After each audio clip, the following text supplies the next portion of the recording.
આખીરમાં સત્યની જીત થઈ છે અને જે કાંઈ કાયદાથી ઉપર કાંઈ હોતું નથી, એટલે કાયદાનો જે કાંઈ કોર્ટનું પાલન હશે એ અમારા માટે કોર્ટનો આદેશ શિરોમાન્ય હશે, વધારે કાંઈ નથી કહેવાનું. મોટી સંખ્યામાં સમર્થકો તમારા આવ્યા છે, એના વિશે શું કહેવું છે? આટલું ભવ્ય સ્વાગત કરવામાં આવ્યું. નહીં, લોકોનો પ્રેમ આજથી નહીં, મારા પેઢી દર પેઢી મારા પરિવાર માટે રહ્યો જ છે. મારી વાત હોય કે મારા પપ્પાની વાત હોય, અને હર હંમેશા પ્રેમના કારણે જ અમે આવા કપરા સમયમાંથી આરામથી નીકળી ચૂક્યા છીએ.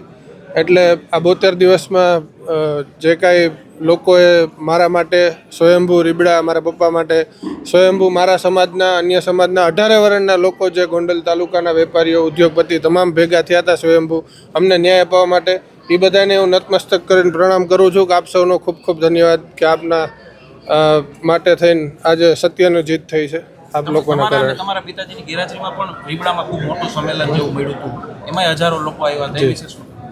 નહીં, એ જ લોકોનો પ્રેમ ને લાગણી હર હંમેશ રહી છે. એટલે સત્યને પરેશાન છે પણ પરાજિત નથી.